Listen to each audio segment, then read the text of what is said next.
They will be tier 2 city, tier 3 city ఎక్కడెక్కడి నుంచో మనకొస్తారు pan India నుంచి. ఇప్పుడు నేను ఒకటే చెప్తా, వాళ్ళొస్తారు పేరెంట్స్ ఎన్నో ఆశలతో. ఎందుకంటే వాళ్ళకి చిన్నప్పటి నుంచి ఇప్పుడు వరకు కష్టపడింటారు. కరెక్ట్. మళ్ళీ ఇక్కడికొచ్చిన తర్వాత ఇదొక అడిషనల్ బర్డెన్. ఓకే.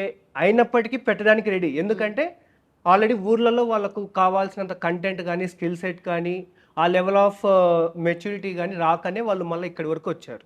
ఎందుకంటే లైక్ ఎలా అయినా సరే మా అబ్బాయికి జాబ్ రావాలి అన్న మెయిన్ మోటో ఫస్ట్ థింగ్. ఎందుకంటే పేరెంట్స్‌కి తెలీదు. Okay. Most of the parents they don't know, uneducated ఉంటారు.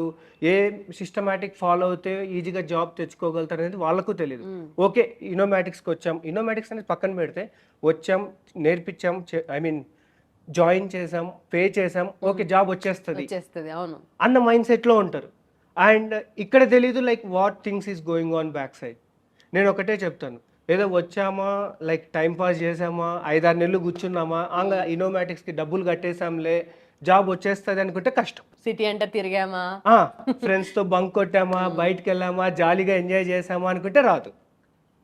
ఎందుకంటే గనక ఇప్పుడు చిన్నప్పటి నుంచి కష్టపడ్డాం. అయినప్పటికీ మనకు బీటెక్‌లో గూడా లైక్ చెప్తారు గదా! పక్కా జాబ్ వస్తదని. అయినా మనం క్రాక్ చేయలేకపోతున్నాం. మళ్ళీ ఇక్కడ అడిషనల్‌గా ఇంత మనీ పే చేస్తున్నాం.